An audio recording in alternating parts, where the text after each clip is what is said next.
The festival that we're planning for Smithfield, the Platteland Preview, is going to be quite different from other festivals, or at least that's what I think. And it's going to be different because of the shows and because of the venues. And I don't just mean Smithfield as a venue, I mean the particular places in Smithfield where we're going to be holding the shows. For a number of years, I think the people in Smithfield have been trying to work out a way in which we can be part of the Grahamstown Festival, of the National Arts Festival in Grahamstown. And for some years we thought it would be a great idea if we could get the guys coming from Johannesburg to be part of the festival, the audiences, to stay over in Smithfield, because we are exactly in the middle of Joburg and Grahamstown. So if they stayed overnight, they could have a really good evening and then arrive in Grahamstown ready to be a great audience for all the shows there. And then last year a very interesting thing happened. One of the people who came to stay in Smithfield was a friend of mine who was travelling with his daughter, who is a performer, and she was going to be taking her show down to the festival. And we had supper together, and at the end of the supper she said, "You know, I can't go to bed now, I've still got to go through my performance once more to make sure it's all ready for Grahamstown." So we said, "Well, don't do it on your own. Why don't you come over to our little barn where we live, and we'll put the fire on, and you and your father and the dogs and everyone can sit around and we can watch your performance." And so we did that, and it was fabulous. And afterwards she and I talked about it, and we said, this is what Smithfield could do.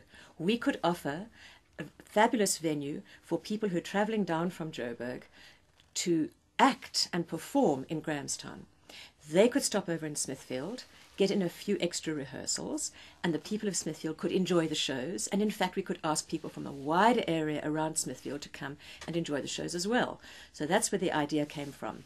And she, who is Gemma Khan, and her show is called The Epicene Butcher, went on to Grahamstown, and I have to tell you, after the fabulous evening she had here, and no doubt after the fabulous run-through that she had here, she was a roaring success in Grahamstown, and she was headhunted all over the place, and she's been overseas to do her show in a number of places because they all thought it was so fabulous.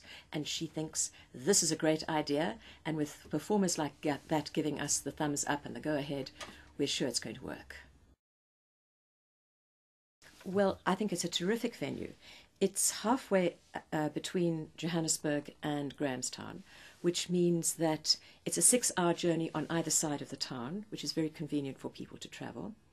And we're on the N6, which means it's a very good road system on either side. And our roadworks are now just about finished, so all the pothole issues are sorted and the stop-go issues are sorted. And it's really a great road from here to Bloemfontein and from Smithfield on to Grahamstown. We have got a fabulous infrastructure. We've got a number of really good B&Bs and self-catering places and a number of great eateries, and I think it's really one of the great unexplored areas. One of the best secrets of South African tourism are towns like these, which are on the freeway, on the road, but right in the Platteland, so that you get all the advantages of the scenery and the birds and the mountains around us and so on. It's got internet access. It's got all kinds of people. It's got an internet cafe. All kinds of things that city people would really want. We've got. And yet it's offered to you in a kind of backwaters, cool kind of environment, so that you can really chill.